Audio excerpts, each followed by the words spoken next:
चलो आज स्टार्ट करते हैं। कोर्ट फीस एक्ट, नाम है न्यायालय शुल्क अधिनियम 1870।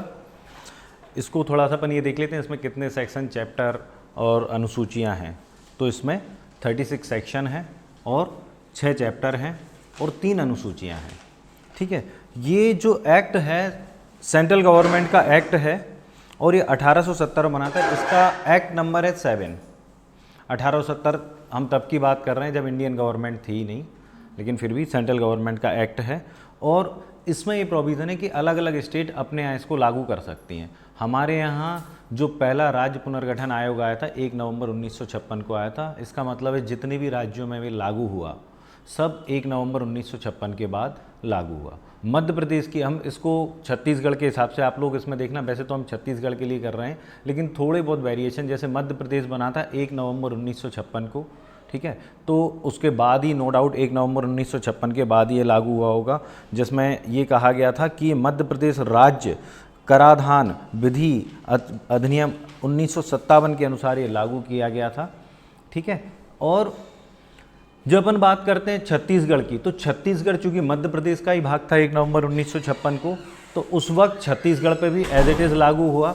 लेकिन 1 नवंबर सन 2000 को छत्तीसगढ़ राज्य अलग हो गया, तो उसमें कुछ संशोधनों के साथ में as it is Madhya Pradesh और छत्तीसगढ़ में एक ही एक्ट लागू है, कुछ संशोधनों के साथ में, क्योंकि छत्तीसगढ़ अलग हो, छत्तीसगढ़ ने बहुत ज़्यादा इसमें संशोधन नहीं किए। छोटे मोटे वेरिएशन होंगे तो हम ध्यान में रखेंगे। हम मूल एक्ट पढ़ रहे हैं और मध्य प्रदेश जैसे आपकी बुक्स में आता है छत्तीसगढ़ के हिसाब से कोई विशेष संशोधन आता है तो आप बता दें। ठीक है, हम मूल एक्ट पढ़ रहे हैं, छत्तीसगढ़ को स्पेशली लेकर हम लोग नहीं कर रहे हैं।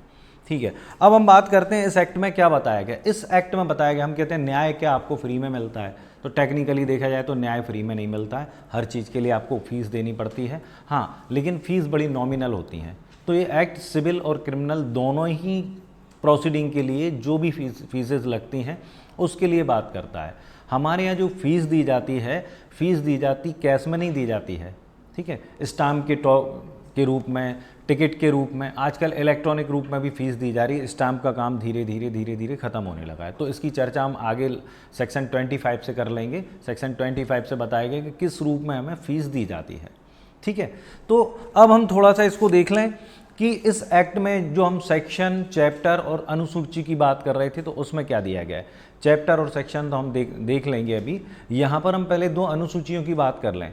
बेसिकली अनुसूचियाँ 3 हैं, लेकिन जो 3rd अनुसूची है उसमें केवल फॉर्म दिए गए हैं, प्रारूप दिए गए, वो हमारे लिए किसी काम के नहीं है। हम 2 अनुसूचियों की बात करते हैं। पहली बात करती है नियम अनुसार, क्रम अनुसार या मूल्य अनुसार कोर्ट फीस, जिसको हम इंग्लिश में बोलते हैं एड-वैलोरम कोर्ट फीस। और सेकंड जो अनुसूची है वो बात करती है फिक्स्ड कोर्ट फीस। तो इन दोनों में अंतर क्या है इसकी हम बात कर लें। वैसे कोर्ट फीस जो देनी है, किस मैटर में कितनी कोर्ट फीस देनी है, वो हमें सेक्शन 7 में बताई जाएगी, तो हम उसकी चर्चा सेक्शन 7 में करेंगे। बेसिक जो सेक्शन है इसकी, जो सबसे महत्वपूर्ण सेक्शन है वो सेक्शन 7 है। प्रैक्टिकली सेक्शन 7 ही काम आती है ये देखने के लिए, जब एडवोकेट के लिए बात आती है कि कितनी फ़ीस देनी है, तो सभी एडवोकेट केवल सेक्शन 7 पर फोकस करते हैं।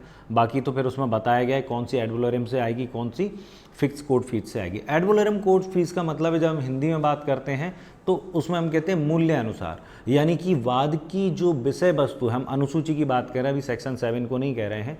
एड-वैलोरम मूल्य अनुसार वाद की जो विषय वस्तु है, विषय वस्तु भी बड़ी महत्वपूर्ण बात होती है कि जैसे हम कहते हैं रेंट का है, किसी प्रॉपर्टी के रेंट का है, तो विषय वस्तु यानी डिस्प्यूटेड जो मैटर है, जो प्रॉपर्टी डिस्प्यूट है, जो मैटर डिस्प्यूटेड है, हम उसकी बात कर रहे हैं। जैसे एक बहुत ही महंगे घर का रेंट दिया जा रहा है, एक महंगे घर को रेंट पर दिया गया है, तो यहाँ वैल्यूएशन उसकी अगर टेनेंसी से रिलेटेड कोई मैटर है तो वैल्यूएशन उस घर का नहीं लगाया जाएगा। अगर ड्यू रेंट का है तो वैल्यूएशन घर का नहीं लगाया जाएगा, वैल्यूएशन लगाया जाएगा जो रेंट ड्यू है, उसकी कितनी कीमत है, उस पर जितना परसेंटेज होगा कि उस पर इतनी फ़ीस पर इतने परसेंट के हिसाब से हमें फ़ीस देनी है, तो उस हिसाब से आपको फ़ीस देनी पड़ेगी। ठीक है, तो वैल्यूएशन यहाँ पर हमें देखना पड़ेगा। पहले तो हमें यहाँ पर ओवरऑल जब हम आगे चलेंगे तो कई जगह ऐसा, कई बार तो बड़ा क्लियर दिया रहता है कि ये विषय वस्तु है, इस पर ये कॉज ऑफ एक्शन अराइज हुआ है, इस पर हमें फ़ीस लगानी है। लेकिन कई बार देखने से लगता है की कॉज ऑफ एक्शन अलग है और वैल्यूएशन अलग है, तो उसके अंतर को हम सेक्शन 7 में देखते हुए चलेंगे। तो वैल्यूएशन पे ऑलमोस्ट जो हमारे जहाँ जो एड वैलोरम कोर्ट फीस है, अगर आप एक्सेप्शनल केसेस को छोड़ दें, कुछ कंडीशंस उसमें बताई गई हैं जिसमें ये बताया है 5 रुपये की फ़ीस, 10 रुपये की फ़ीस, बाकी जितनी भी फीस दी जाती है सब परसेंटेज बेस्ड होती है कि इस पर इतना परसेंट, इस पर इतना परसेंट, सारी की सारी फीस कैसे होगी, परसेंटेज दिया जाएगा कि इस अगर प्रॉपर्टी की कीमत इतनी है तो उस पर इतना परसेंट दिया जाएगा। तो ये होती है एड वैलोरम कोर्ट फीस। फिर वो एक होती है फिक्स कोर्ट फीस। जैसे अभी हम बात करें थोड़ा समझने के लिए, वैसे इससे ज़्यादा रिलेटेड कोई क्वेश्चन आएंगे नहीं कि एड वैलोरम क्या होती है और फिक्स कोर्ट फीस क्या होती है। अनुसूची 1 में एड वैलोरम कोर्ट फीस बताई गई, अनुसूची 2 में फिक्स कोर्ट फीस बताई गई। अब कई बार हम बात करते हैं कि भाई ये क्या है, तो जैसे हमने कहा मूल्य के अनुसार। अब हमने कहा कि एक जो डिस्प्यूटेड प्रॉपर्टी है, पोजेशन की बात है, कब्जे की बात है, ठीक है ना, कब्जे की बात है, तो जिस प्रॉपर्टी का हम कब्जा मांग रहे हैं उसकी कीमत हो सकता है 5 लाख रुपए हो, ठीक है ना, और यह भी हो सकता है उसकी कीमत 3 लाख रुपए हो, ठीक है। अगर हम ये कहते हैं कि साहब इस पे सपोज की 5% फीस लगनी है, तो यहां पर 5% फीस दोनों के लिए अलग होगी, इसका 5% अलग होगा, इसका 5% अलग हो जाएगा। अब हम बात करते हैं फिक्स्ड कोर्ट फीस की। तो जब हम फिक्स की बात करते हैं, ठीक है, तो सपोज की हम बात कर रहे हैं चेक के केस की, चेक के केस की बात करते हैं, तो उसमें बताया गया है चेक के केस के संबंध में क्लॉज बी में बताया गया है, जो उसका अनुसूची 2, ठीक है ना, सेकंड नंबर का जो हमारा संख्यांक 1 है कि क्लॉज बी में हमें बताया गया है चेक के केस में, एनआईए के केस में। तो एनआईए के केस में उन्होंने 3 अलग अलग स्लैब दिए हुए हैं। अगर 1 लाख रुपए तक का है ना, 1 लाख रुपए तक का है तो उस पर 5% फीस लगेगी। कितने परसेंट? 5%, ठीक है ना, ये फिक्स है। अब वो चाहे उसमें 15,000 रुपए का केस हो, चाहे 80,000 रुपए का हो, चाहे 1 लाख रुपए का हो, ये होती है फिक्स। यहां पर अनुसूची 1 में हमें बताई गई मूल्य अनुसार कोर्ट फीस और अनुसूची 2 में हमें क्या बताई गई है, फिक्स कोर्ट फीस, ठीक है। चलते हैं, अब हम सेक्शन के अंदर आ जाते हैं। तो हमें 6 चैप्टर इसमें दिए गए हैं। इसमें बहुत ही इंटरेस्टिंग है सेक्शन 1। मैंने अभी तक एक ऐसा कोई एक्ट नहीं देखा जिसमें सेक्शन 1 को इस तरीके से डिफाइन किया गया है। इंटरेस्टिंग इसमें यह है, वैसे तो आप देख लें, पहले अपन ये देख लेते हैं 11 मार्च 1870 को इसको अनुमति प्राप्त हुई होगी। किसकी अनुमति प्राप्त हुई होगी अगर आपसे पूछा जाए? गवर्नर जनरल की। याद रखना है, राष्ट्रपति टिक मत कर देना है, छोटे छोटे होती हैं, आप गलत कर सकते हैं, क्योंकि जब ये एक्ट बना था तो भारत शासन अधिनियम के हिसाब से या इंडियन गवर्नमेंट एक्ट या इंडिया थी ही नहीं, ठीक है ना, अंग्रेजों का शासन था और गवर्नर जनरल वहाँ पर शासन किया गया था, तो यहाँ पर इसको परमिशन मिली होगी गवर्नर जनरल की। दूसरी चीज़, अब हम बात आ जाते हैं कि लागू कब हुआ। तो लागू कब हुआ था? 1 अप्रैल 1870 को संपूर्ण भारत पर ये लागू हो गया था, ठीक है। और इसके ऊपर इसका जो विस्तार शब्द दिया गया है, इसका विस्तार उन राज्य क्षेत्रों के सिवाय जो 1 नवंबर 1956 के ठीक पहले भाग खा राज्यों में समाविष्ट थे, संपूर्ण भारत पर होगा। तो भाग खा राज्यों में 1 नवंबर 1900 पहले, आपको पता है ABCD इस प्रकार की स्टेट हुआ करती। जब हमने मध्य प्रदेश की GS के बारे में बात की थी, ABC स्टेट हुआ करती थी, है ना, मतलब वैल्यू थी कि ये इस लेवल का स्टेट है, ये इस लेवल का है, तो उसके हिसाब से। और ये सब कब, ये ABC जो राज्य थे, ABCD जो राज्य थे, वो कब खत्म हो गए? 1 नवंबर 1956 को ये कैटेगरी समाप्त हो गई और उनको हमने एक राज्य का नाम ले दिया। राज्य पुनर्गठन आयोग के हिसाब से जो राज्य बने थे उसमें मध्य प्रदेश भी था हमारा, ठीक है। तो उससे पहले जो 20 राज्यों में समाविष्ट थे उनको छोड़कर संपूर्ण भारत पर यह लागू होगा। कब? 1 अप्रैल 1870 को। अब यहाँ पर इंटरेस्टिंग बात है जो ध्यान देने योग्य, अगर आपसे पूछ लिया जाता है कि भाई डेफिनेशन क्लॉज किस सेक्शन में है, तो कॉमन सेंस के हिसाब से, अगर आपने यहाँ पर ध्यान नहीं दिया है, कॉमन सेंस के हिसाब से अगर आपने आंसर टिक किया तो डेफिनेटली आप सेक्शन 2 टिक कर देंगे, ठीक है। पहले तो इसमें डेफिनेशन क्लॉज नाम से कोई डेफिनेशन है ही नहीं, कोई सेक्शन ही नहीं है, ठीक है ना। इसमें 2 सेक्शन दी गई हैं और दोनों ही सेक्शन अलग अलग तरीके से दी गई हैं। पहली दी गई है 1A में, दूसरी दी गई है 1B में। ये ध्यान देने वाले ऑब्जेक्टिव हैं जो गलत हो सकते हैं। 2 सेक्शन हैं, दोनों अलग अलग सेक्शन में दी गई हैं। तो पहले कहते हैं एप्रोप्रिएट गवर्नमेंट, एप्रोप्रिएट गवर्नमेंट हमने कई एक्ट में पढ़ी है। एप्रोप्रिएट गवर्नमेंट का मतलब होता है कि जहां मैटर सेंट्रल गवर्नमेंट का है वहां सेंट्रल गवर्नमेंट, और जहां मैटर स्टेट गवर्नमेंट का है वहां स्टेट गवर्नमेंट। अब इस एक्ट में एप्रोप्रिएट गवर्नमेंट को किस संदर्भ में ले रहे हैं, तो ये ले रहे हैं डॉक्यूमेंट के संबंध में, ठीक है ना। कोई दस्तावेज, किसी ऑफिसर के समक्ष कोई दस्तावेज पेश की जाती है, अगर वो सेंट्रल गवर्नमेंट के ऑफिसर के समक्ष की जा रही है तो वो सेंट्रल गवर्नमेंट हो जाएगी, कौन, समुचित सरकार। और यदि वो स्टेट गवर्नमेंट के ऑफिसर के समक्ष पेश की जा रही है तो उस पर ही जो फीस लगेगी वो स्टेट गवर्नमेंट के स्लैब के हिसाब से लगेगी। तो ये होती है एप्रोप्रिएट गवर्नमेंट। केंद्र सरकार, केंद्र के संबंध में केंद्र सरकार, और राज्य के संबंध में राज्य सरकार। अब आता है क्रॉस ऑब्जेक्शन, प्रत्याक्षेप का ज्ञापन, ठीक है ना। तो यहां पर आपको ज़्यादा डीपली जाने की जरूरत नहीं है, अपील इक्वल टू कर लें प्रत्याक्षेप का ज्ञापन। एक्चुअल में ये कहना चाह रहे हैं कि यदि आप क्रॉस ऑब्जेक्शन करते हैं किसी बात का, ये सेक्शन बनाई क्यों गई, थोड़ा सा इसको समझें। अगर आप क्रॉस ऑब्जेक्शन करते हैं, ऑब्जेक्शन क्रॉस ऑब्जेक्शन आप करते हैं तो उस पर आप कितनी फीस दोगे। तो यदि वो कह रहे हैं प्रतिकूल बात, अपील का ज्ञापन के अंतर्गत प्रत्याक्षेप का ज्ञापन आता है, यानी कि अपील की जो आप फीस दे रहे हो वो आपको क्रॉस ऑब्जेक्शन के लिए, प्रत्याक्षेप के लिए देनी पड़ेगी। और इसी में एक और बात आ रही है, और वाद के अंतर्गत डिक्री से अपील आती है, यानी कि सूट के लिए जो फीस देंगे वही आप डिक्री से अपील के लिए देंगे। तो ये इक्वल टू आप याद कर लें। बेसिकली हम फीस के लिए एक्ट कर रहे हैं, जो भी हम लॉ पढ़ रहे हैं तो उस एक्ट का जो ऑब्जेक्ट है उसकी हर डेफिनेशन को उसी के संदर्भ में हमें पढ़नी चाहिए। तो मैटर ये है कि अपील के अंदर आप क्या करेंगे, प्रत्याक्षेप का ज्ञापन, यानी कि इसके लिए भी आप उतनी फीस देंगे जितनी अपील के लिए, और वाद के लिए उतनी फीस देंगे, जैसी डिक्री के लिए उतनी फीस देंगे जितनी की वाद के लिए। तो ये दोनों अलग अलग मेंशन कर लें, इक्वल टू करके कर लें।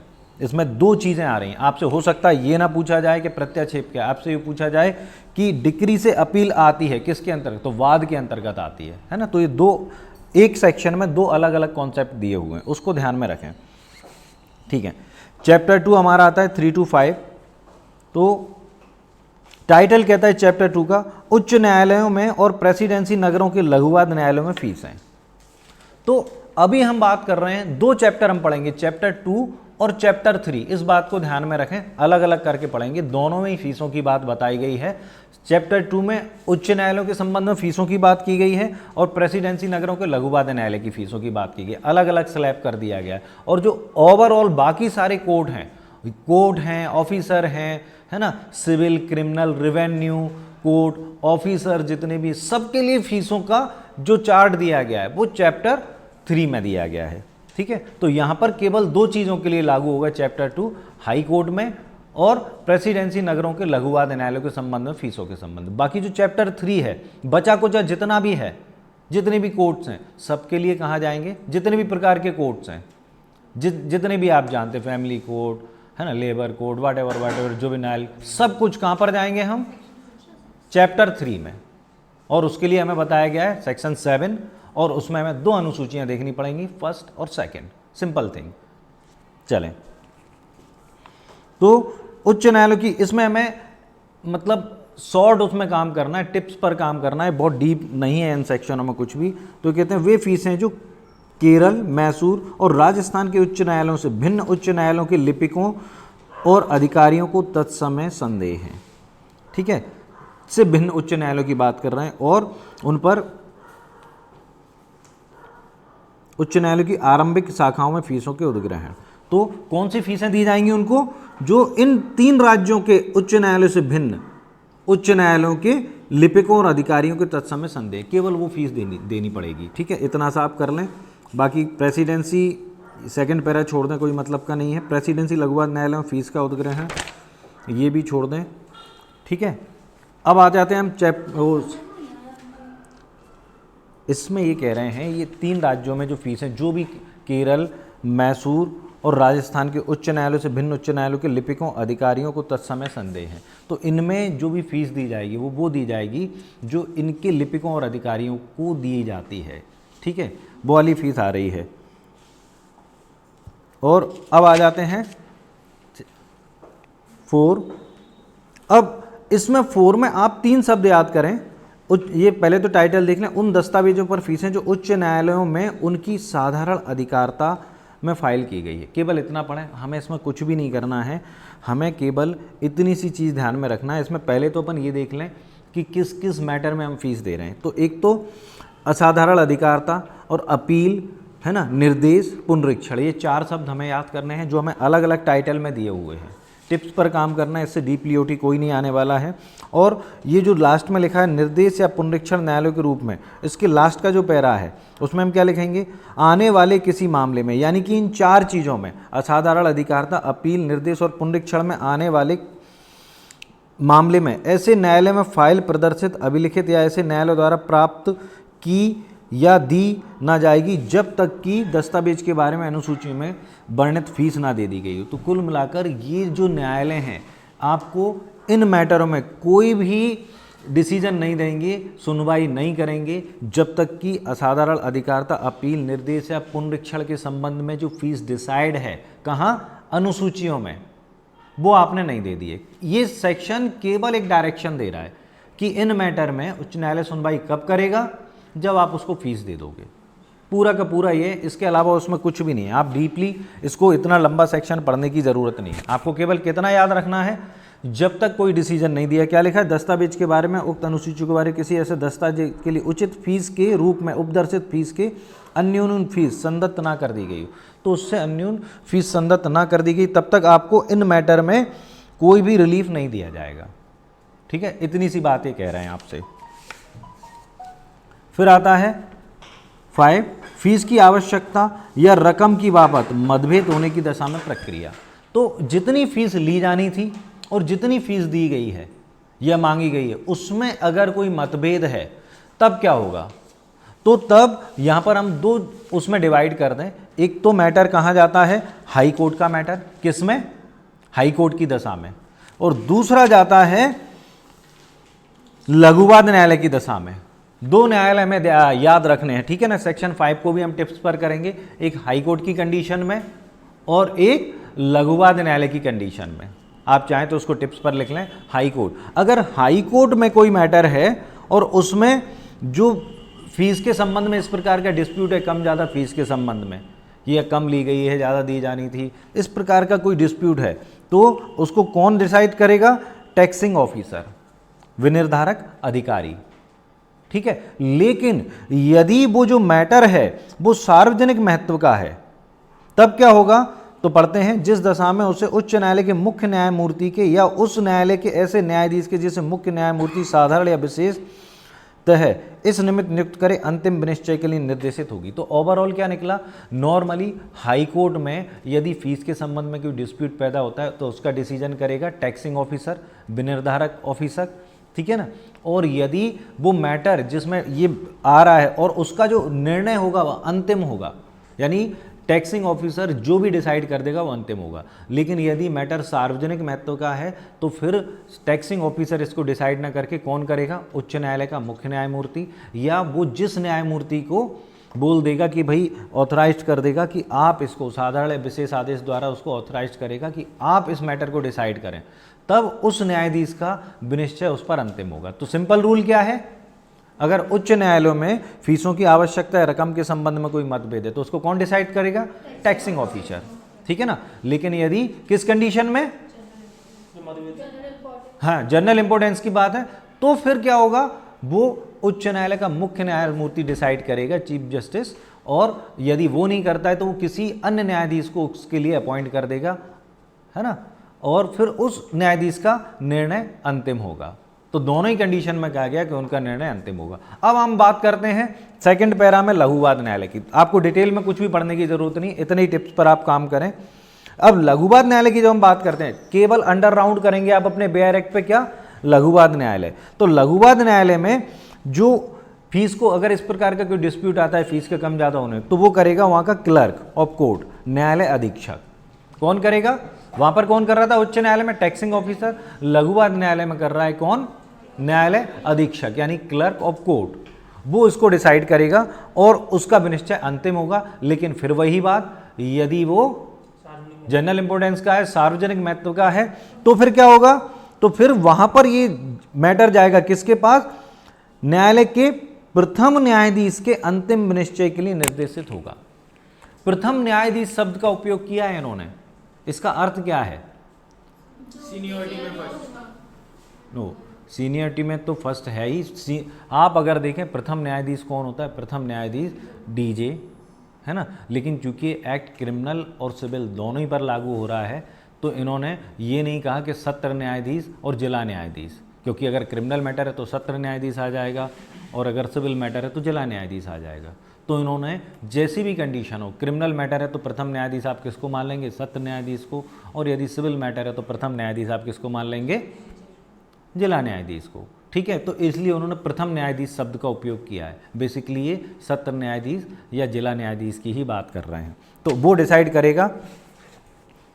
और फिर आगे मुख्य न्यायमूर्ति यह घोषित करेगा कि कौन इस धारा के प्रथम पैरा के अर्थ के अंतर्गत विनिर्धारक अधिकारी होगा। प्रथम पैरा यानी कि हमने बात की थी टैक्सिंग ऑफिसर, उच्च न्यायालय का टैक्सिंग ऑफिसर। अगर कोई डिसाइड नहीं है कि टैक्सिंग ऑफिसर कौन है, तो फिर वो कौन बताएगा? मुख्य न्यायमूर्ति ये बताएगा कि टैक्सिंग ऑफिसर कौन है। तो टेक्निकली यदि हम उच्च न्यायालय की बात करें तो हर कंडीशन में उच्च न्यायालय का मुख्य न्यायमूर्ति ये बता रहा है कि इस प्रश्न को कौन डिसाइड करेगा, क्योंकि टैक्सिंग ऑफिसर भी वही बता रहा है। और यदि सार्वजनिक महत्व का प्रश्न है तो टैक्सिंग ऑफिसर के बाद ये भी वही बता रहा है कि मेरे अलावा और कौन सा न्यायाधीश होगा जो इस मैटर को डिसाइड करेगा। तो सेक्शन 5 आपको क्लियर हो गई।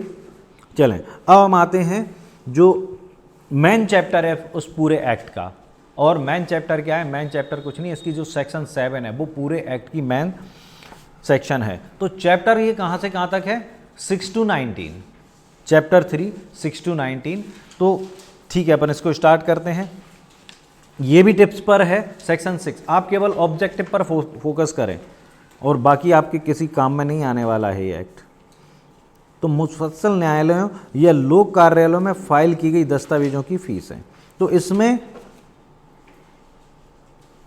भी यही बताया गया है जो हमें सेक्शन 4 में बताया गया था। सेक्शन 4 में हमें क्या बताया गया था कि जब तक आप अन्यून फीस, उससे अन्यून फीस नहीं दे देंगे जो असाधारण मामलों में, अपील में, निर्देश में, पुनरीक्षण के लिए जो आप एप्लीकेशन कर रहे हैं उसके लिए डिसाइड है, तब तक आपको कोई डिसीजन नहीं दिया जाएगा। यही बात ये कह रहे हैं, चाहे मुफस्सल न्यायालय हो, चाहे कोई लोक ऑफिसर हो, जब तक आप जो भी एप्लीकेशन आपने उसके लिए दी है उसमें अनुसूची के अनुसार यदि आप फीस संदत्त नहीं कर देते हैं तो कोई कार्रवाई नहीं की जाएगी। तो सेक्शन 6 चैप्टर 3 के लिए और सेक्शन 4 चैप्टर 2 के लिए एक डायरेक्शन दे रही हैं कि ये सब जो रिलीफ आपको तब मिलेंगे, कब मिलेंगे?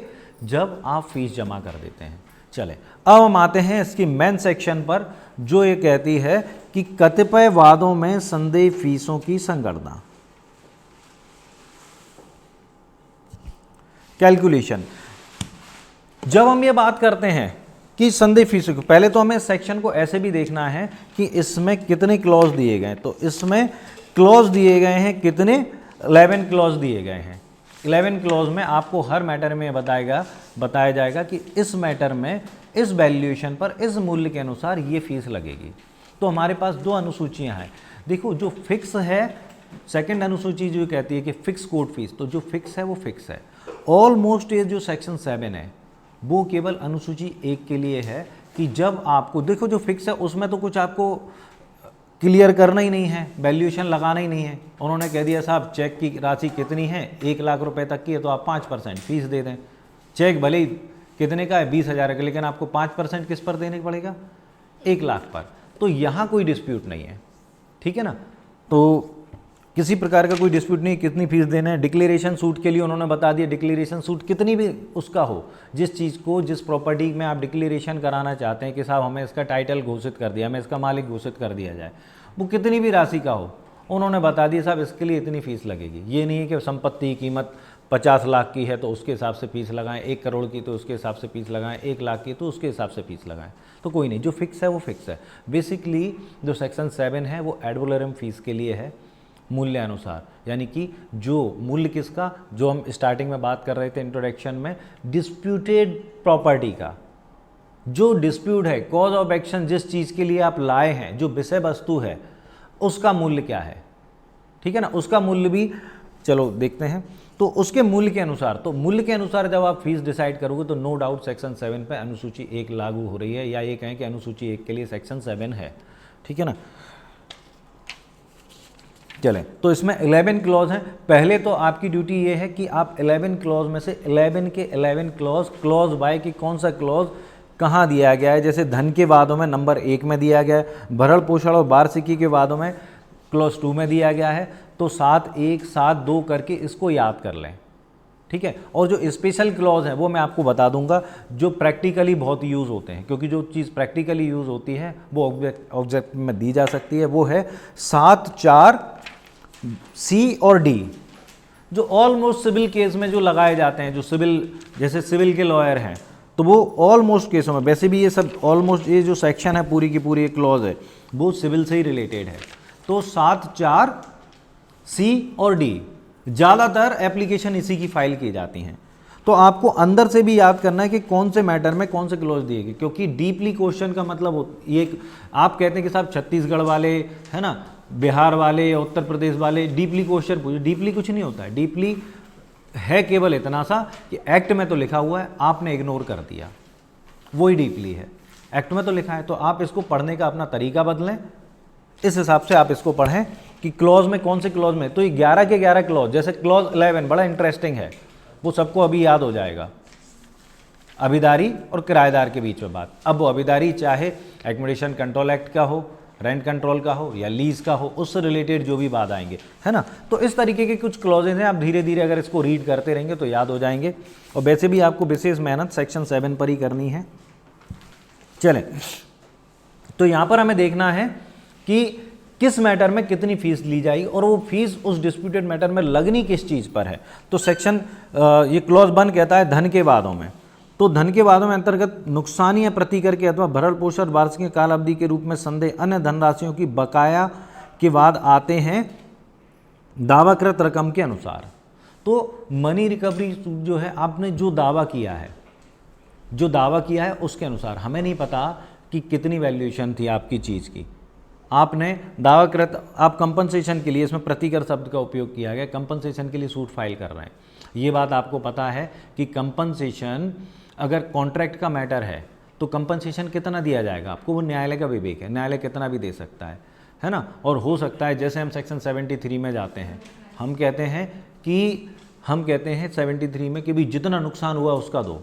अब ये बात सही है, लेकिन सेक्शन 73 क्या कहती है कि नहीं साहब, बोलो नहीं, मैं पूछ नहीं रहा हूँ, अपने आप से सवाल कर रहा हूँ, ठीक है। सेक्शन 73 ये कहती है कि आपको कंपनसेशन वो दिया जाएगा जो जिसका अनुमान व्यक्ति तब लगा सकता था जब नुकसान हुआ था, ठीक है ना।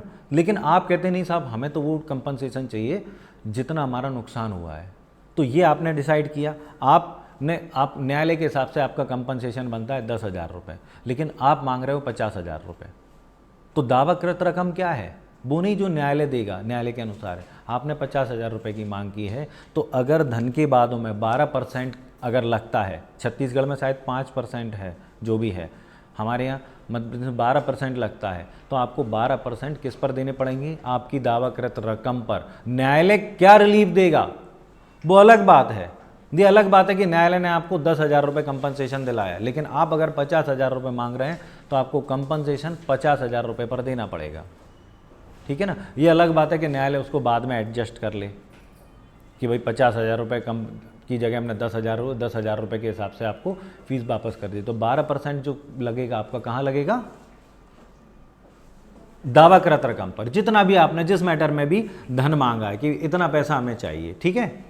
हाँ सर, मतलब ये जो है, जो राशि बताइए दावाकृत रकम, इस पे भी परसेंटेज आता है कुछ? इसी का तो परसेंट आएगा, वही तो हम बात कर रहे हैं। मान लो आपने 1 लाख रुपए का कंपनसेशन मांग रहे हो, तो 1 लाख रुपए पे दोगे आप।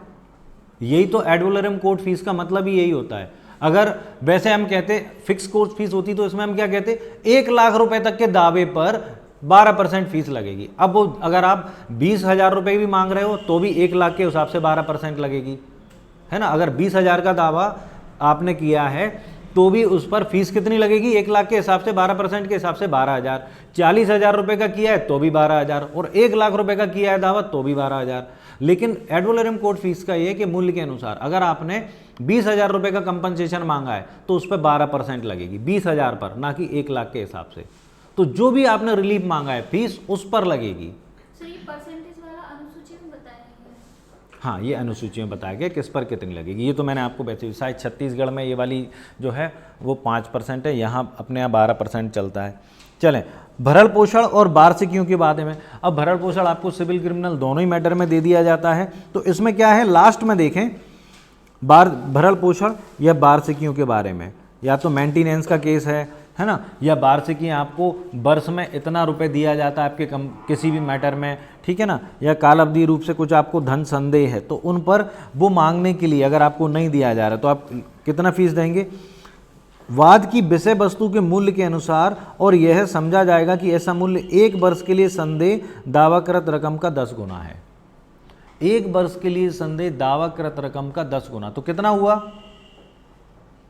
दावाकृत रकम के हाँ, 1 वर्ष के लिए जितना भी आप 1 वर्ष के हिसाब से वैल्यूएशन करेंगे। मान लो आपने वैल्यूएशन किया, आपको 1,000 रुपये पर मंथ मिलने हैं, ठीक है ना, तो वर्ष में कितने मिलने हैं, 12,000।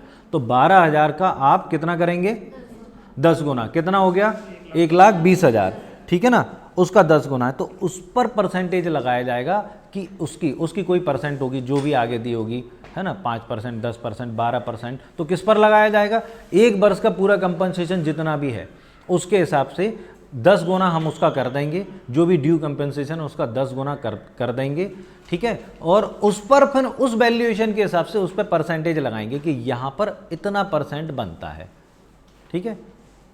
चलें, अब आ जाता है बाजार मूल्य वाली अन्य जंगम संपत्ति के बाद में, या बाजार मूल्य वाली जो संपत्ति है, इसका मतलब ये है जिसका बाजार मूल्य निर्धारित किया जा सकता है।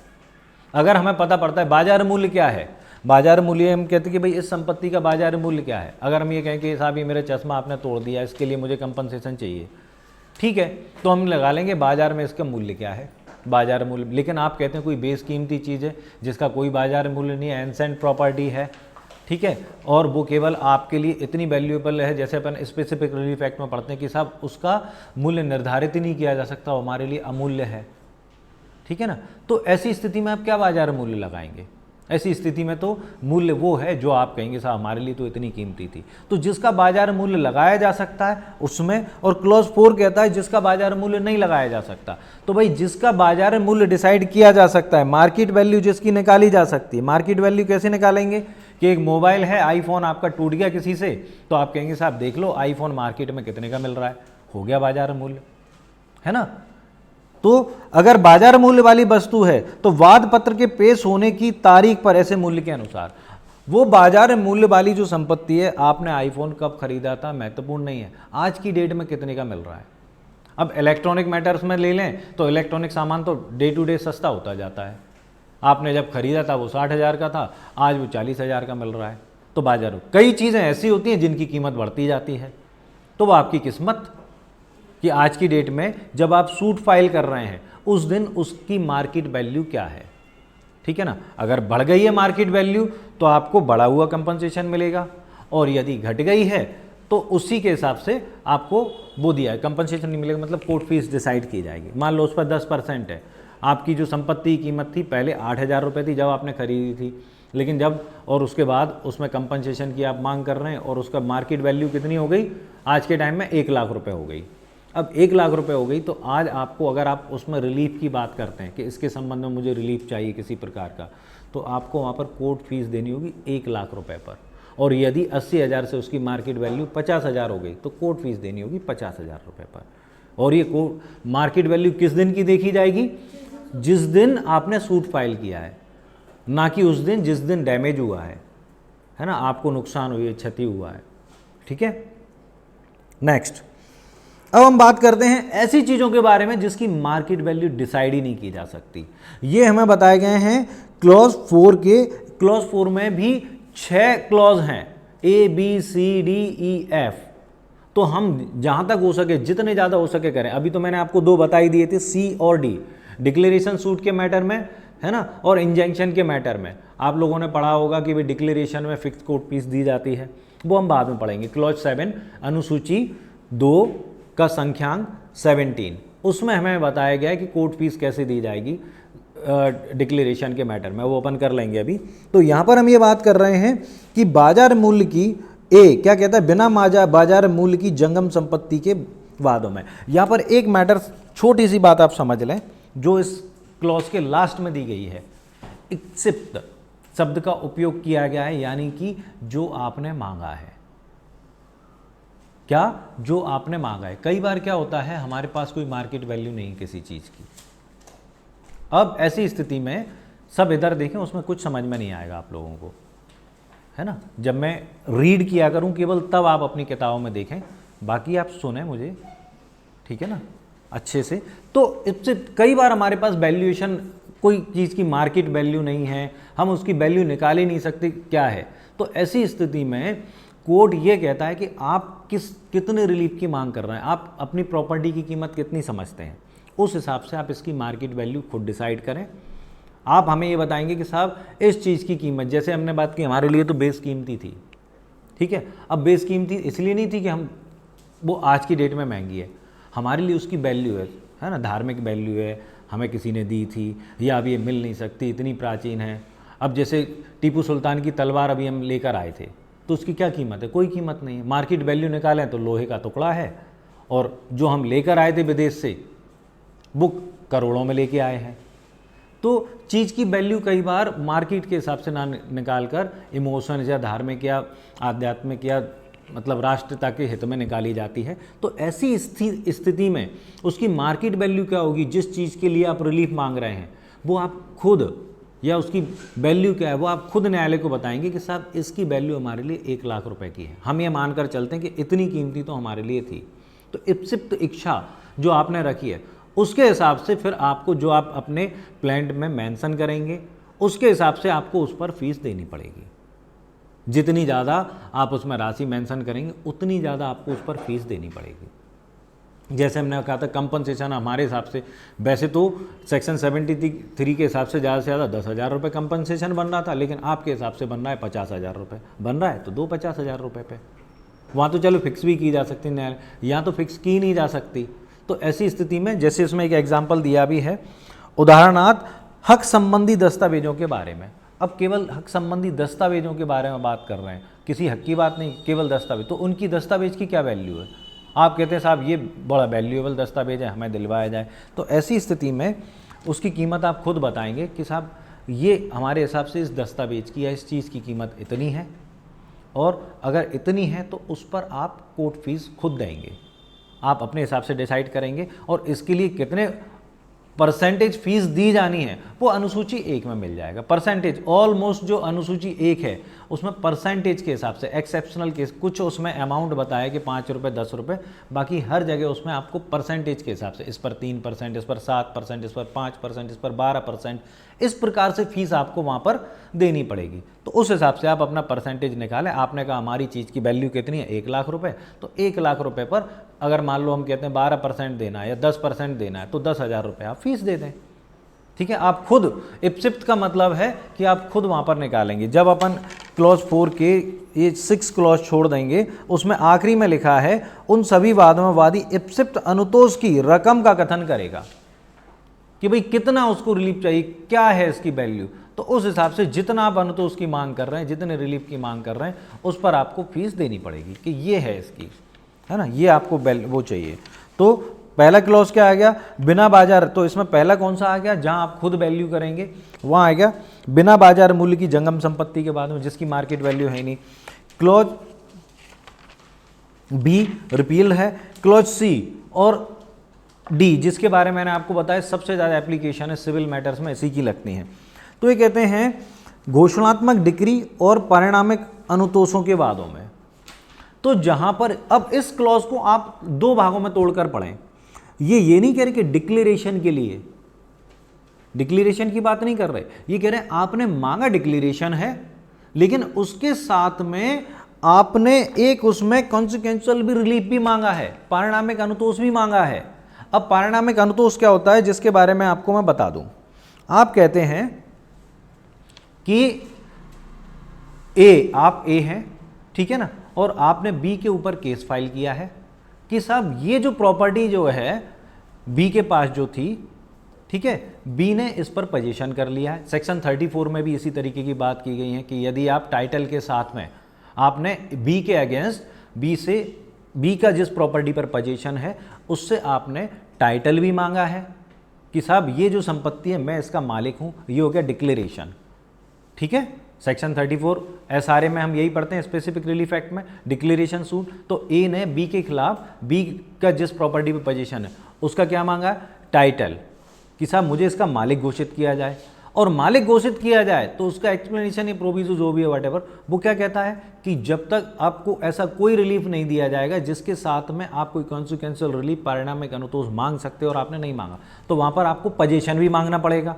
तो पोजीशन क्या हो गया, परिणामिक अनुतोष। ठीक है ना। और यदि बी ने उस प्रॉपर्टी को किसी और को ट्रांसफर कर दिया है, विक्रय कर दिया है, तो आप ये भी मांगेंगे कि साहब मुझे टाइटल मेरा डिसाइड किया जाए।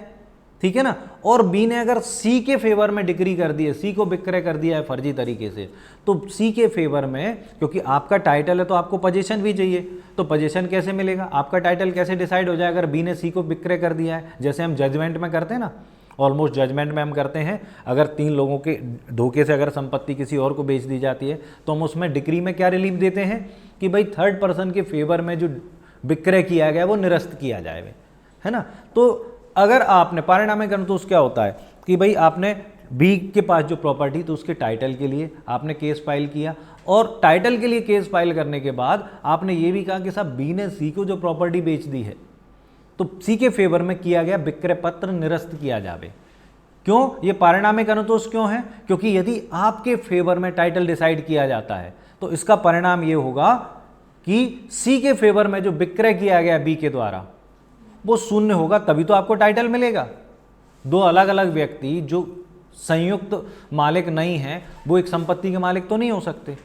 तो नो डाउट इसका क्या परिणाम निकल रहा है, यही मैं आपको जजमेंट में सिखाता हूं। आप लोग कई बार क्या करते हो जजमेंट में कि एक अलग से उस पर वो बना देते हो बात प्रश्न, है ना, जबकि ये उसका परिणामिक अनुतोष है। कितने अच्छा कॉन्सेप्ट है कि जो परिणामिक अनुतोष निकलने उसके लिए कोई वाद प्रश्न नहीं बनाया जाए, वो केवल सहायता एवं वाद व्याय का जो क्लॉज रहता है सिविल के केसेस में उसमें हम रिलीफ दे देते हैं। ठीक है, तो सहायता एवं वाद व्याय में दे दो। तो परिणामिक अनुतोष, परिणाम क्या है, अगर आपके फेवर में किसी संपत्ति का टाइटल डिसाइड किया जाता है, डिक्लेरेशन किया जाता है, तो उसका परिणाम क्या है कि एक तो आपको उसका पोजीशन भी लेना चाहिए, और यदि किसी अन्य के फेवर में आपने वो प्रतिवादी ने संपत्ति का अंतरण कर दिया है तो उसके अन्य के फेवर में जो अंतरण किया गया है वो शून्य घोषित किया जाएगा। ठीक है ना।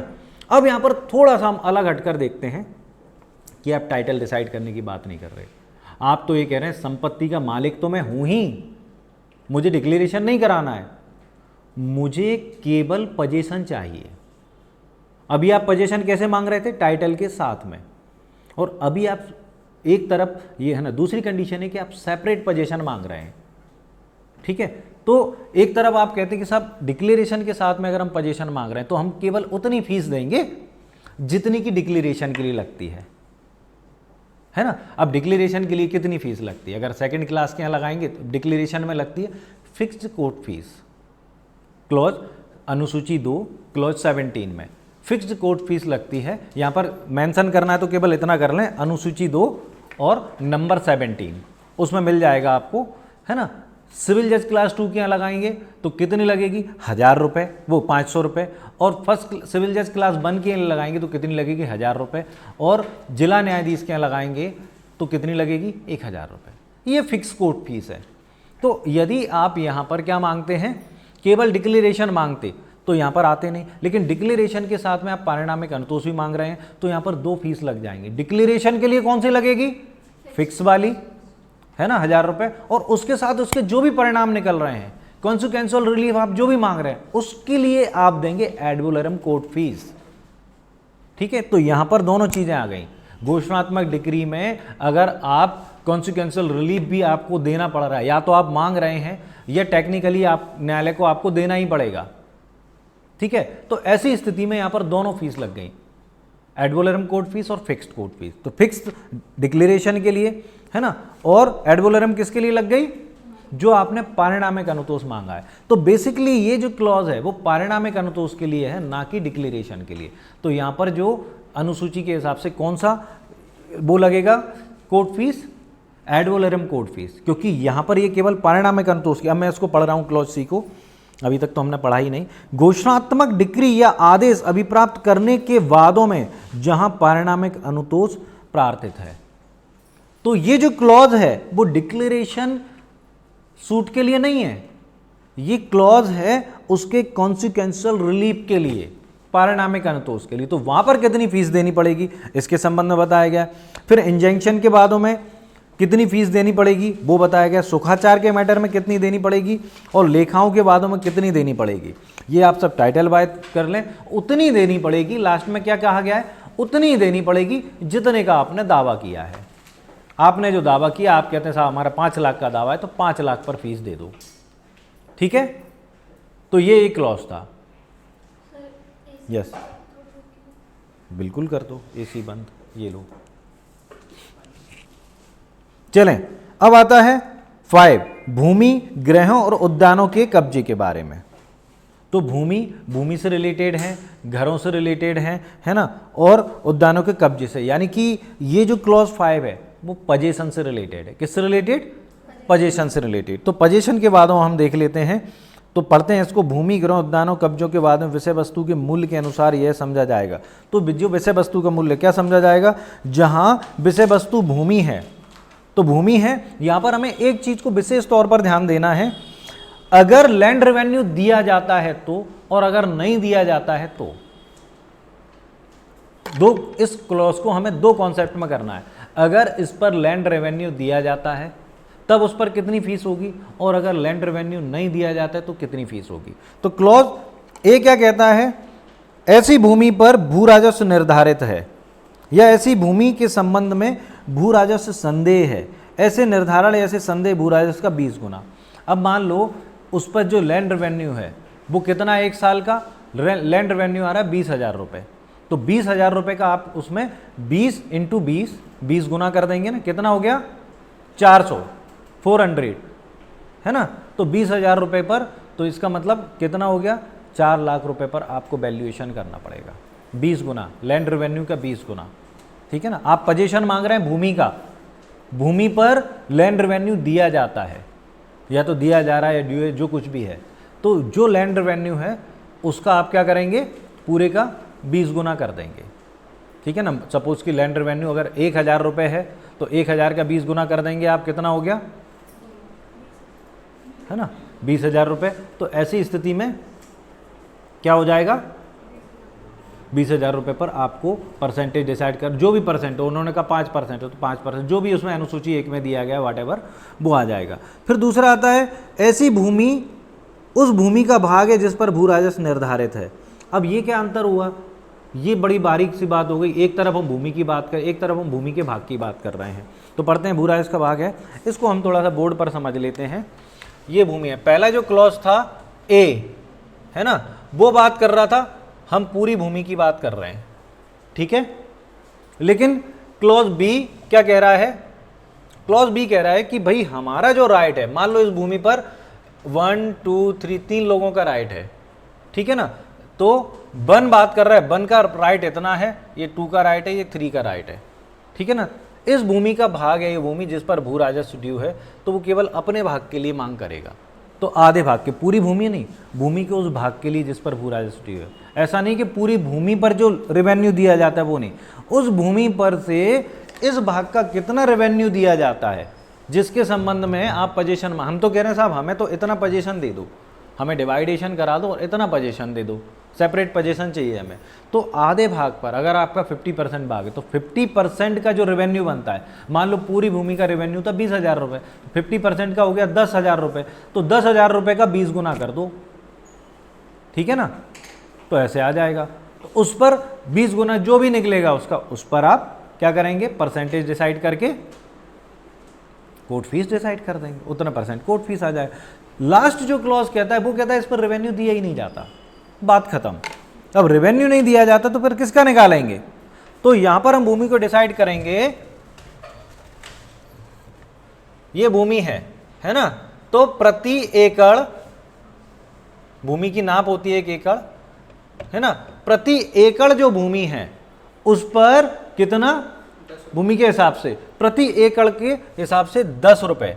छत्तीसगढ़ में देख लेना शायद 5 रुपए है ना, छत्तीसगढ़ में ये 5 रुपए है, तो देख लेना।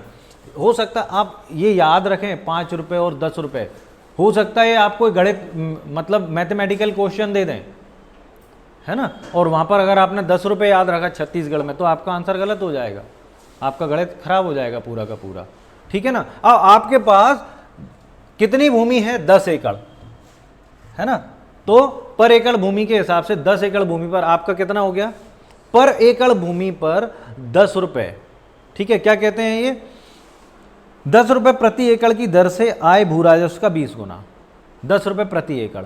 तो यदि आपके पास ये भूमि है 10 एकड़ तो कितने एकड़ वो हो गया आपका, 100 रुपये हो गए, ठीक है। 100 रुपये का 20 गुना इंटू 20 कितना हो गया, 2000। अरे वो कुछ ज़्यादा हो गया था, 4 लाख, गणित खराब है ना अपना। तो 2000, तो 2000 रुपये में मान लो 5% है तो 2000 रुपये का 5% लगेगा यहाँ पर, ठीक है। ये किस मैटर में है, क्लॉज 5 में आपको अंडर राउंड करना है केवल और केवल पोजीशन, ठीक है, पोजीशन की बात कर रहे हैं हम। अब ये छोटे छोटे, अब कुछ ज़्यादा विशेष समझने का नहीं है, टाइटल वाइज याद कर रहे हैं।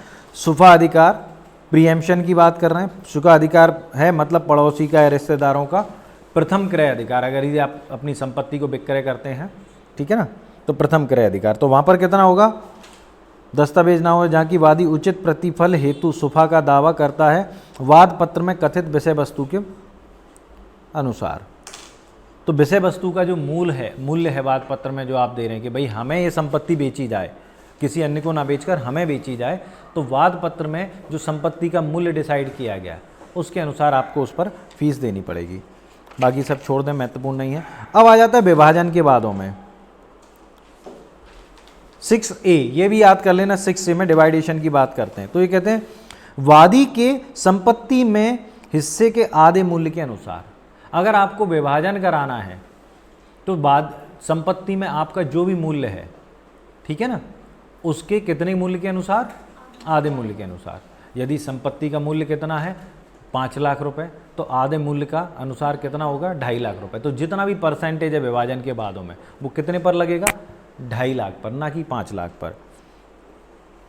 नेक्स्ट आते हैं, यदि वाद पत्र प्रस्तुत करने की दिनांक से वादी का उस संपत्ति पर कब्जा ना हो जिसका वह सहदायिकी या सहस्वामी होने का दावा करता है, तो पूरे मूल्य के अनुसार।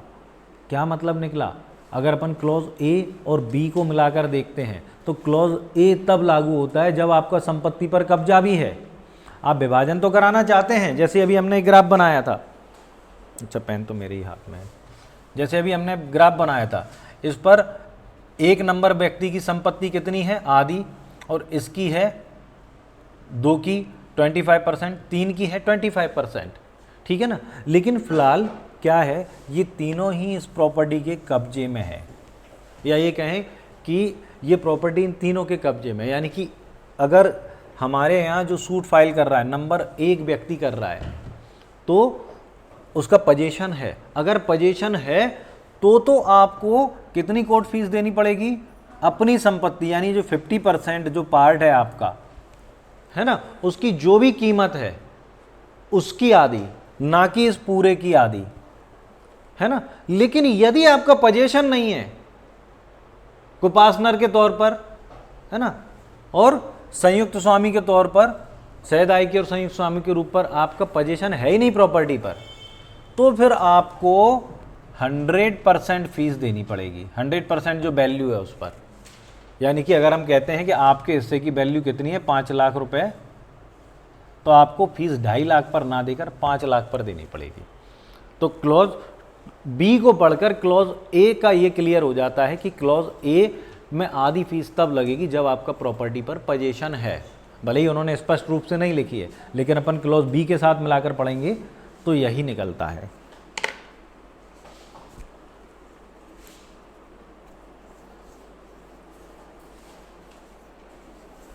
और लेकिन ये तब निकलता है जब आप दावा कर रहे हैं सहदायिकी, या संयुक्त स्वामी के रूप में, ठीक है ना। यदि ठीक है चलें, अब आ जाता क्लॉज 7, भू राजस्व के समनुदेशिति के हित के वादों में, ठीक है। अब हमें यहां पर ये कहते हैं कि शुद्ध लाभ का 15%, तो पहले तो हम असाइनी समनुदेशिति शब्द को समझ लें। असाइनी कौन होता है, समनुदेशिति कौन होता है। तो क्या होता है, कई बार जैसे अपन LRC में बात करते हैं, हम बटाई पर दे देते हैं, है ना, कि साहब इतना दे दो, हमें तो जो शुद्ध लाभ आए उसका इतना परसेंटेज आप हमें देते जाना।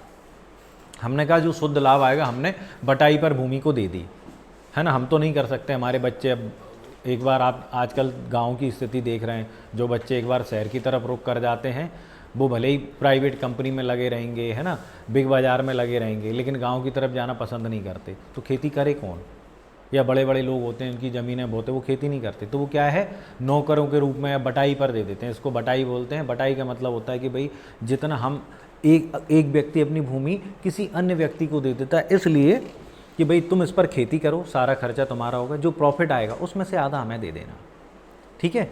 तो यहाँ पर यदि भूमि इस तरीके से दे दी गई है और उसके लिए आप सूट फाइल कर रहे हो कि साहब उसने हमें पैसा नहीं दिया जिसको हमने भूमि दी थी, तो वहाँ पर ऐसी स्थिति में समनुदेशिति वाद, भू राजस्व के समनुदेशिति के हित के लिए वादों वाद पत्र पेश किए जाने की तारीख के ठीक पहले वर्ष के उसके इस प्रकार के शुद्ध लाभों का 15 गुना, यानी कि उसको जो लाभ मिल रहा है, पूरा लाभ, प्रॉपर्टी से कितना लाभ हो रहा है उतना नहीं, उसका जो व्यक्ति सूट फाइल कर रहा है उसके लाभ का 15 गुना, ठीक है ना। मान लो उसको प्रॉपर्टी जो पूरी कमाई हुई साल में 5 लाख रुपए हुई और आपको जो लाभ मिला वो 2.5 लाख रुपए, तो 2.5 लाख का 15 गुना, ठीक है। उस पर फिर जो भी परसेंटेज अनुसूची 1 में बताया गया वो लगा दिया जाएगा। नेक्स्ट आता है कुर्की अपास्त कराने के वादों में, जो कहते हैं भूमि की अथवा भूमि या राजस्व में हित कुर्क अपास्त कराने के वादों में उस रकम के अनुसार जिसके लिए भूमि या हित कुर्क किया गया था, ठीक है ना। तो जिस रकम के लिए भूमि या हित कुर्क किया गया था उस रकम के अनुसार आपको उस पर क्या देना पड़ेगा, कोर्ट फीस। अब ये थोड़ा सा समझ लें, समझ में आया नहीं यार, उस रकम के लिए क्या समझ में आया प्रियंका? जैसे अगर 40,000 रुपए की कुर्की की जानी तो उसकी प्रॉपर्टी अटैच कर ली गई है, 40,000 की भी की गई तो 40,000 के अनुसार कोर्ट फीस देनी है। हाँ, जिस रकम के लिए कोर्ट फीस, आप कहते हैं साहब ये जो रकम है इसके लिए कोर्ट फीस देनी, ये रकम हम वैसे ही देते, कुर्की ना करो, कुर्की को अपास्त कर दो, ठीक है। कुर्की जो आपने की है वो छोड़ो, कुर्की कितने के लिए है, आपने हमारी 2 लाख रुपए की प्रॉपर्टी 40,000 रुपए के लिए कुर्क कर ली, ठीक है। तो हम क्या केस फाइल कर रहे हैं, साहब कुर्की की रकम हमसे ले लो और जो कुर्की की है उसको अपास्त कर दो, ठीक है। तो आप 2 लाख, आपको लग रहा होगा यहाँ पर हम अपनी संपत्ति छुड़ा रहे हैं 2 लाख रुपए की, नहीं, मैटर क्या था, कुर्की के लिए संपत्ति अटैच की जा रही है, तो हम संपत्ति नहीं छुड़ा रहे हैं, हम संपत्ति की कह रहे हैं, संपत्ति तो ऑटोमेटिकली छूट जाएगी अगर हम कुर्की का पैसा दे देंगे। तो वो जो रकम है कुर्की की, उसका मान लो 40,000 रुपये की रकम, 40,000 पर जो भी परसेंटेज है आप वो दे दें अनुसूची 1 के अनुसार, और ठीक है, वो संपत्ति पर नहीं, कुर्की की रकम जो आपको वापस छुड़ानी है। टाइटल ही कह रहा है कुर्की अपास्त कराने के लिए, यानी कुर्की अपास्त करा रहे हैं। अब आ जाता है मोचन 9, है ना। तो 9 में मोचन और प्रोबंध दोनों ही दे रहे हैं। तो मोचन के बाद में आप यदि अपनी संपत्ति का मोचन कराना चाहते हैं, मोचन कौन से सेक्शन में, ट्रांसफर ऑफ प्रॉपर्टी एक्ट में सेक्शन 60, ठीक है ना। क्या कहते हैं इसको, रिडेम्पशन। मोचन क्या होता है, बंधककर्ता का अपनी संपत्ति को मॉर्गेज से छुड़ाने का जो अधिकार है, ठीक है ना। वो कब एराइज होता है, जब क्या शोध हो जाता है मूलधन, ना कि मोचन का अधिकार कब आपका वो आता है, जब मूलधन शोध हो जाता है, ना कि बंधक धन। और प्रोबंध का कब आता है, जब बंधक धन शोध हो जाता है, ठीक है ना। तो सेक्शन 60 और 67, तो ये वाला जो क्लॉज किससे रिलेटेड है, सेक्शन 60 टीपी एक्ट, और जो दूसरा क्लॉज है वो किससे रिलेटेड है, सेक्शन 67 टीपी एक्ट। तो ये कहते हैं कि बाद में बंध पत्र द्वारा अभिव्यक्त प्रतिभूत मूलधन के अनुसार, तो बंध पत्र यानी जो भी आपका बॉन्ड था, जिसका भी आपने मॉर्गेज किया था, उसमें जो मूलधन है उसके अनुसार यदि आप अपनी संपत्ति छुड़ाना चाहते हैं, मोचन का केस फाइल करना चाहते हैं कि भाई हमारी संपत्ति हमें दे दी जाए, है ना, मूलधन हमारा शोध हो गया है, तो उसके लिए आपको मूलधन पर प्रिंसिपल अमाउंट जो था, जितना ऋण लिया गया था, ना कि उस पर ब्याज, मूलधन क्या है? जितना आपने अपनी प्रॉपर्टी को सिक्योरिटी के तौर पर रखकर उस पर जो क्या लिया था, डेप्ट लिया था, ठीक है ना, वो मूलधन है। तो उस पर आपको कोर्ट फीस देनी पड़ेगी, ना कि मॉर्गेज मनी पर, है ना, इंटरेस्ट पर नहीं। अब प्रोबंध के बादों में सेक्शन 67, प्रोबंध बाद क्या होता है कि बंधककर्ता अपने बंधककर्ता को उसके मोचन के अधिकार से वंचित करना, ये क्या होता है? सूट फॉर फोरक्लोजर, प्रोबंध बाद। तो उसमें, और वो कब एराइज होता है? सेक्शन 67 में, जब बंधक धन शोध्य हो जाता है, ठीक है। बंधकदार द्वारा बंधक के प्रोबंध के बादों में, या जहां बंधक सशर्त विक्रय द्वारा बंधक किया गया, वहां विक्रय को आत्यंतिक घोषित कराने के वादों में। ये दो चीजें उन्होंने क्यों कही गई हैं? प्रोबंध बाद, याद रखना, हर मैटर में 6 प्रकार के हमारे बंधक हैं, तो हर मैटर में ना तो आप प्रोबंध करा सकते हैं ना विक्रय करा सकते हैं। सशर्त विक्रय द्वारा बंधक में आपको क्या विक्रय कराने का राइट नहीं है, उसमें आपको केवल प्रोबंध का राइट है, ठीक है ना। और प्रोबंध का राइट क्या है कि भाई उसका जो विक्रय है वो आतंकित हो, विक्रय कराने का राइट नहीं है। तो इसलिए उन्होंने दोनों चीज़ें अलग अलग दी हैं। कराने के वादों में वाद पत्र प्रस्तुत करने के दिनांक को दावाकृत शोध्य रकम के अनुसार, दावाकृत शोध्य रकम क्या है? अगर आप सूट फॉर फोरक्लोजर की बात करते हैं तो आपकी तरफ से दावाकृत शोध्य रकम क्या है? Mortgage money. आप केवल प्रिंसिपल अमाउंट की बात नहीं करेंगे, आप कहेंगे साहब हमें प्रिंसिपल अमाउंट तो चाहिए ही चाहिए जो हमने दिया था, हमें और क्या चाहिए उसके साथ में? इंटरेस्ट, है ना। बेटे से ज़्यादा पोता प्यारा होता है, और बड़ी पुरानी कहावत है, मूल से ज़्यादा सूद प्यारा होता है। सूद यानी ब्याज, सोनू सूद की बात नहीं कर रहा हूँ मैं, ठीक है ना। मूल से ज़्यादा क्या? सूद, ब्याज, पुराने लोग सूद बोलते थे ब्याज को, है ना। तो मूल से ज़्यादा सूद प्यारा होता है। तो हम जब वापस लेंगे, बेसिकली हमारा पैसा देने का इंटरेस्ट क्या था? सूद प्राप्त करना, ब्याज प्राप्त, इंटरेस्ट प्राप्त करना, ठीक है। तो जब वो शोध हो जाएगा, तो हम, चूंकि हम प्रोबंध की बात कर रहे हैं, तो हम क्या कह रहे हैं? हम पूरे अमाउंट पर लगाएंगे। यानी कि मॉर्गेजी यदि प्रोबंध या विक्रय की बात करता है तो वो मॉर्गेज मनी पर क्या देगा? Court fees. और यदि मॉर्गेजर रिडेम्पशन, मोचन की बात करता है तो वो किस पर देगा फीस? प्रिंसिपल अमाउंट पर। तो याद रखें, क्लॉज वाइज याद रखें। फिर आता है विनिर्दिष्ट पालन के वादों में। तो निम्नलिखित के विनिर्दिष्ट पालन के वादों में, तो ये सब कर लें, इसमें कुछ भी स्पेशल नहीं है, बस आप याद कर लें, पढ़ते जाएं, सब टिप्स पर है। तो उसमें हर मैटर में प्रतिफल की रकम के अनुसार, यदि बात प्रतिफल की है, ये कहते हैं क्लॉज ए, विक्रय की संविदा के वादों में।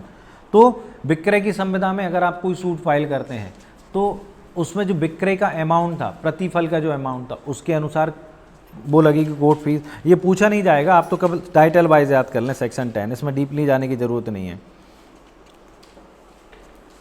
जैसे इसमें क्लॉज दिया है बंधक की संविदा के वादों में, तो प्रतिभूत रकम के अनुसार, ये सब कर लें, ठीक है ना। अब आ जाता है क्लॉज 11, भूस्वामी और अभिदारी के बीच वादों में। यहाँ पर इन्होंने भूस्वामी और अभिदारी शब्द का उपयोग किया है, ठीक है। इसको आप पढ़ लेना, इसको भी हम डीपली नहीं पढ़ रहे हैं, ठीक है। लेकिन यहाँ पर भूस्वामी और अभिदारी में कौन कौन आ जाता है? एक तो किराएदारी वाले आ जाते हैं, और बेसिक लिए जा रहे हैं लीज पर, पट्टे की बात कर रहे हैं, ठीक है ना। तो चलें, ये था हमारा सेक्शन 7। इसको आप अच्छे से डीपली पढ़ें, जितने भी क्लॉज होंगे, जितने भी टेक्निकल क्वेश्चन बनते हैं उसी पर बनते हैं, है ना। अब वैसे तो अपन अनुसूचियाँ नहीं पढ़ रहे हैं, लेकिन जबकि मैंने आपको बता दिया था कि सेक्शन 7, 4, C में आपको डिक्लेरेशन की बात करते, तो वहाँ पर आप मेंशन करेंगे डिक्लेरेशन से जो रिलेटेड बात बताई गई है वो अनुसूची के क्लॉज नंबर 17 में बताई गई है ना। NIA की बात हो गई, तो NIA पर प्रश्न बन सकते हैं, तो वो कहाँ बताई गई है? अनुसूची 2 के क्लॉज 1 के क्लॉज B में, ठीक है। तो NIA का आएगा अनुसूची 2 क्लॉज 1 क्लॉज B, उसमें NIA से रिलेटेड आ जाएंगे, ठीक है। तो ये सब कुछ है कोर्ट फीस, जितनी आप कर सकते हैं उतनी करके चलें। नॉलेजेबल भी ठीक है, और छत्तीसगढ़ वालों को कोई भरोसा नहीं है वो क्या दे दें, तो इस हिसाब से आप जितनी कवर कर सकते हैं करें, ठीक है। अनुसूचियाँ पढ़ें, तीसरी अनुसूची आपको पढ़नी नहीं है, 1 और 2 पढ़नी है। बेसिकली आप 2 ज़्यादा पढ़ लें तो 2, है ना, ठीक है, परसेंटेज बेस पर। तो ये हमारा सेक्शन 7 था जो यहाँ ख़त्म होता है। अब कोई भी ऐसी सेक्शन नहीं है जो हमें बहुत ज़्यादा डीपली पढ़नी है, तो इजीली हम इसको पढ़ते हुए चले जाते हैं। अब चलते हैं हम सेक्शन 8, प्रतिकर संबंधी आदेश के विरुद्ध अपील के ज्ञापन पर फीस। प्रतिकर संबंधी आदेश, तो यहां से जब हम पढ़ते हैं प्रतिकर संबंधी आदेश तो ज़्यादा समझ में नहीं आता, लेकिन जैसे ही हम अंदर से पहली लाइन पढ़ते हैं तो बात कहते हैं भूमि का लोक प्रयोजनार्थ अर्जन के लिए तत्समय प्रवृत्त किसी अधिनियम के लिए प्रतिकर के आदेश के विरुद्ध अपील। एक्चुअल में ये बात कर रहे हैं कौन सा कंपनसेशन, क्योंकि कंपनसेशन की तो बात हम सेक्शन 7 में भी करते चले आए थे, है ना। धन के बाद पहले ही क्लॉज में आया था धन कंपनसेशन के रूप में जो धन की बात कर रहे हैं, ठीक है। तो कंपनसेशन के रूप में हम जो बात कर रहे हैं वो क्या है, यहाँ पर जो कंपनसेशन है वो है कि आपके लोक प्रयोजनों के लिए भूमि का अर्जन कर लिया, ठीक है ना। अब तो स्पेसिफिक रिलीफ एक्ट में ऐसा संशोधन हो चुका है कि आप उसके लिए स्टे भी नहीं ले सकते सेक्शन 41 में, है ना। क्या उसमें नया शब्द क्या जोड़ दिया गया है 20A में, इंफ्रास्ट्रक्चर प्रोजेक्ट, यानी कि अगर लोक प्रयोजनों के लिए सरकार ने आपकी भूमि का अर्जन कर लिया है तो सेक्शन 41 में आप उसमें स्टे भी नहीं ले सकते। तो लोक प्रयोजनों की भूमि अगर आपकी चली गई तो चली गई, उसके लिए सरकार आपको देती है कंपनसेशन। कंपनसेशन अब आपके पास क्या होता है, सरकार ने पता पड़ा आपको जो भूमि अर्जित की है उसके लिए वो ऐसा नहीं देती, वो भूमि खरीदती नहीं है आपसे, है ना। उसको भूमि को खरीदना नहीं बोलते हैं, वो अर्जन होता है कि आपको जो नुकसान हुआ है उसके लिए हम कंपनसेशन दे रहे हैं, तो उसमें कंपनसेशन शब्द का उपयोग किया गया। तो पता पड़ा आपकी भूमि की कीमत थी 1 लाख रुपए, सरकार तो सरकार है ना, सरकार ने दे दिए आपको 75,000 रुपये। आप कह रहे हैं कोर्ट में केस फाइल कर रहे हैं कि साहब हमारी भूमि की जो मार्केट वैल्यू है वो 1 लाख रुपए है, वो तो छोड़ दो कि भाई आज हम कितना उससे कमा सकते, तो वो वाली बात तो चली गई, लेकिन मार्केट वैल्यू तो कम से कम हमें मिले जो 1 लाख रुपए है भूमि की। तो ऐसी स्थिति में और सरकार ने आपको दिया कितना 75,000 रुपये, तो डिस्प्यूट कितने का है 25,000 रुपये, तो कोर्ट फीस 25,000 रुपये पे लगेगी, ना 1 लाख पर और ना 75,000 पर। ये मैं आपको स्टार्टिंग में जब मैं इंट्रोडक्शन दे रहा था तब मैंने आपको बताया था, यहाँ पर हमें ये देखना है कि कॉज ऑफ एक्शन किस बात का है, cause of action court fees किस पर लगती है। कॉज ऑफ एक्शन ना 1 लाख रुपए का है, क्योंकि 1 लाख रुपए तो आपके डॉक्यूमेंट बता ही रहे हैं, गवर्नमेंट के डॉक्यूमेंट बता रहे हैं, और 75,000 की मार्केट वैल्यू इसकी ये है ना, गाइडलाइन ये 1 लाख रुपए की, और आपको मिल रहे हैं 75,000 रुपये, वो भी पता पड़ रहा है। तो ये तो सब क्लियर है। आपको अब डिस्प्यूट किस बात का, आप कह रहे हैं साहब हमें 25,000 रुपये और चाहिए, तो केस ना 75,000 के लिए ना 1 लाख के लिए, केस है 25,000 रुपये के लिए, तो कोर्ट फीस लगेगी 25,000 पर, ठीक है। तो ये जो सेक्शन 8 है वो नॉर्मल कंपनसेशन की बात नहीं कर रहा है। अगर लोक प्रयोजनों की भूमि का आपका सरकार द्वारा अर्जन कर लिया गया, उस कंपनसेशन की ये बात कर रहा है, ठीक है। अब हम चलते हैं सेक्शन 9 और 10 जो हमें एक साथ पढ़नी है। 9 कहती है शुद्ध लाभ या बाजार मूल्य के विनिश्चय की शक्ति। शुद्ध लाभ या बाजार मूल्य के विनिश्चय की शक्ति। तो ये कहते हैं यदि न्यायालय का विचार करने का कारण है कि धारा 7 की पैरा 5 और पैरा 6, तो पैरा 5 क्या कहता है, भूमि गृह और उद्यानों के कब्जे के बारे में, है ना, और 7(6) क्या कहता है, सुफाधिकार, प्रीएम्पशन, है ना, अग्रक्रय अधिकार जिसको हम बोलते हैं, उनके उदाहरण किसी बाजार मूल्य का गलत तौर पर प्राक्कलन कर लिया गया है, तो इनका अगर गलत तौर पर प्राक्कलन कर लिया गया, किन किन का, ये 2 चीज़ों का, तब क्या होगा, तो उसमें वर्णित किसी वाद में संदेह फीस की संगणना के प्रयोजनार्थ न्यायालय किसी उचित व्यक्ति को यह निर्देश देने वाला कमीशन निकालेगा कि वह आवश्यक स्थानीय या अन्य अन्वेषण करे और उस पर न्यायालय को रिपोर्ट दे। एक्चुअल में ये दोनों ही वो चीज़ हैं जो भूमि है, ठीक है ना। और यदि बाद में कहा जाता है कि ये जो भूमि गृह उद्यान, ये सब आपको क्लॉज 7 वो सेक्शन 7 क्लॉज 5 और 6 आपको याद होना चाहिए, इसीलिए मैंने कहा था उसको याद कर लेना सारे क्लॉज। हो सकता है आपसे 5 और 6 के माध्यम से ना पूछकर वो सीधे सीधे आपसे ये पूछें प्रीएम्पशन के मैटर में यदि गलत मार्केट वैल्यू, गलत प्राक्कलन कर लिया गया है तो क्या होगा, फिर आप घबरा जाएंगे, क्योंकि आपके दिमाग में क्या है, सेक्शन 7 क्लॉज 6 प्रीएम्पशन, अग्रक्रय अधिकार, ठीक है। तो इसलिए आप इसको याद करें और मेंशन कर लें अपने बेयर एक्ट पर कि क्लॉज 5 में क्या दिया गया है, क्लॉज 6 में क्या दिया गया है, ये आपके बेयर एक्ट पर मेंशन होना ही चाहिए। ठीक है। तो ऐसी स्थिति में यदि भूमि है तो आपने देखा होगा जब भी ऐसा कोई डिस्प्यूट पैदा होता है, भूमि का सर्वे करना है, कुछ भी करना है, तो सीपीसी में इसके लिए क्या प्रोविजन है सेक्शन 75 में, है ना, ऑर्डर 26 और सेक्शन 75। तो इसमें क्या किया जाता है, कमीशन निकाला जाता है। तो न्यायालय किसी व्यक्ति को उचित फीस के साथ में उचित व्यक्ति को निर्देश देने वाला कमीशन निकालेगा कि वे स्थानीय या अन्य अन्वेषण करे। तो ये भी ओटी बन सकता है कि लोकल इंस्पेक्शन किस सेक्शन में बताया गया है। एक ऑब्जेक्टिव यहाँ ये भी बन सकता है, लोकल इंस्पेक्शन किस सेक्शन में, लोकल इन्वेस्टिगेशन किस सेक्शन में बताया गया है। तो इस तरीके से आप अलग से मेंशन करें यहाँ पर, ठीक है ना, बाहर लिखें, लापरवाही कोई ना करे, ठीक है, क्योंकि अभी तो आप सुन रहे हैं, बाद में भूल जाओगे। तो लोकल इंस्पेक्शन कहाँ दिया गया, स्थानीय अन्वेषण सेक्शन 9 में किस कंडीशन में दिया गया है, जब मैटर किससे है, 7 क्लॉज 5 और 7 क्लॉज 6 से, है ना। तो किसी व्यक्ति को, उचित व्यक्ति को कमीशन निकालेगा कि वो जाकर ऐसा इंस्पेक्शन करे, ठीक है। और कमीशन शब्द का उपयोग कहाँ किया गया है, लोकल इंस्पेक्शन या कमीशन, ये सब कहाँ बताया गया, सेक्शन 9 में। अब चलते हैं 10, प्रक्रिया जहां शुद्ध लाभ या बाजार मूल्य गलत तौर पर प्राकलित किया गया है।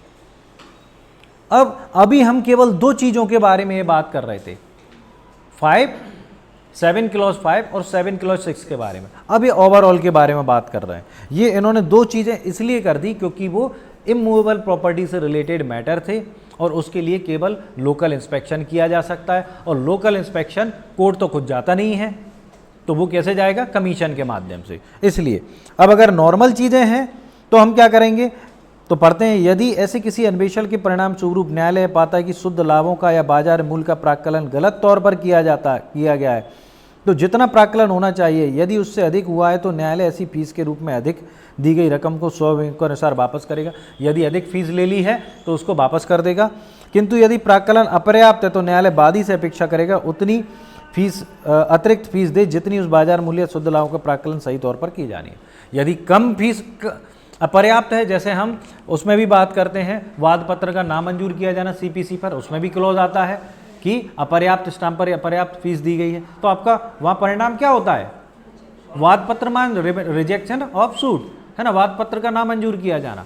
तो लेकिन उसमें भी आपको चांस दिया जाता है, ऐसे नहीं कि बस नामंजूर कर दिया, उसमें बोला जाता है कि भाई आप फीस पूरी कर दें। तो यहाँ पर आपको डायरेक्शन दिया जाएगा फीस पूरी करने का, और यदि ये डायरेक्शन दिया जाता है कि फीस आपने ज़्यादा दे दी है तो फीस आपको वापस मिलेगी। फीस वापस ऐसे नहीं मिलती है कि आप गए कोर्ट में, बोलो साहब ज़्यादा हो गई तो लो 100 रुपये वापस ले जाओ, नहीं, उसका एक प्रोसेस है, वो उसके लिए एक सर्टिफिकेट दिया जाता है ना, और कलेक्टर से आप फीस वापस लेते हैं, जितनी भी फीस वापस आती है कलेक्टर के माध्यम से आती है। अब उसको इजी बना दिया गया है क्योंकि हमारे यहाँ इलेक्ट्रॉनिक इंडिया, डिजिटल इंडिया हो गई है, तो इलेक्ट्रॉनिक माध्यम से भी आपके पास फीस आ सकती है। दोनों तरीके हैं, कलेक्टर और इलेक्ट्रॉनिक माध्यम। तो चलें, ये बता दिया गया।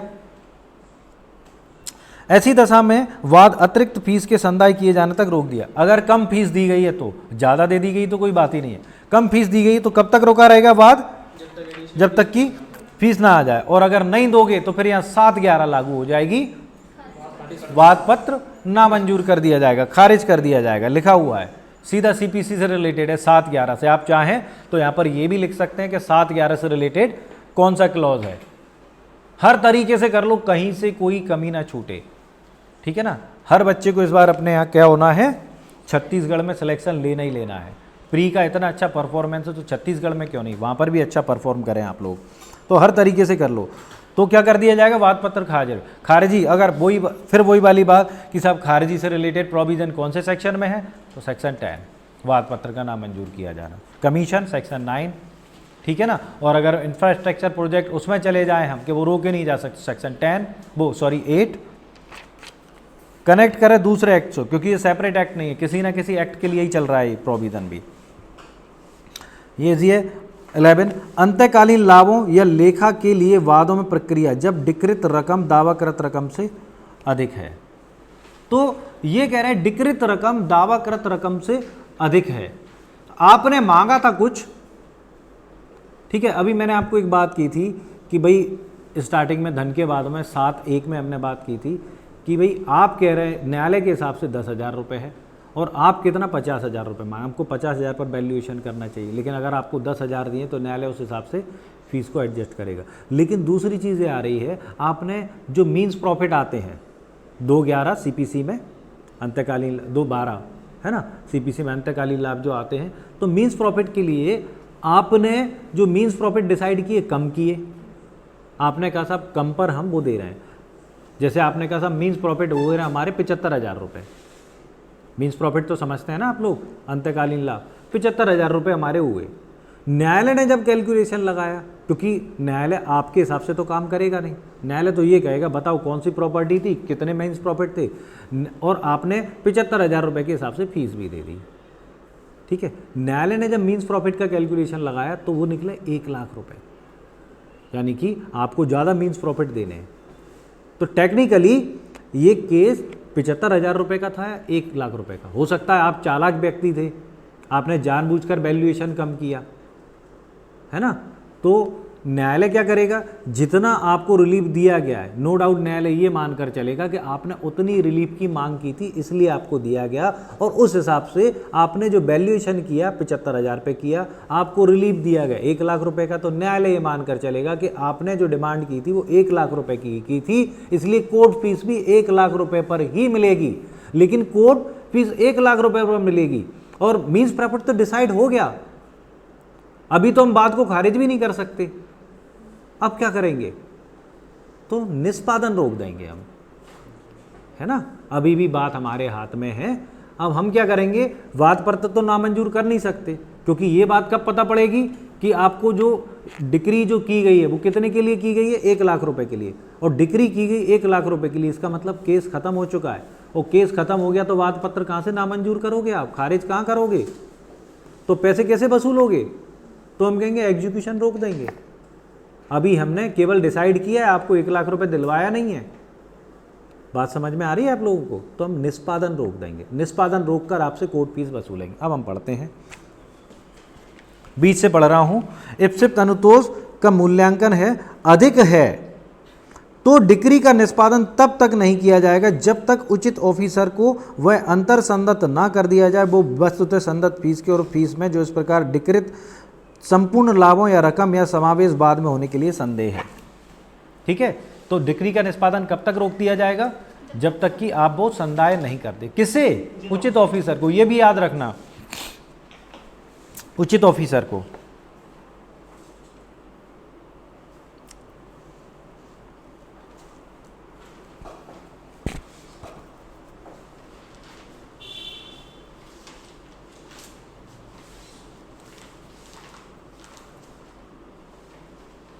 सेकंड वाला छोड़ दें।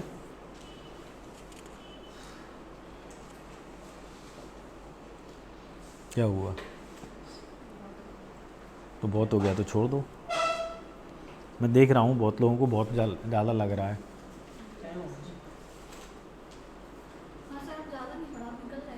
छोड़ दो फिर, छोड़ दो, बंद कर दो, धीरज ऑफ कर दो।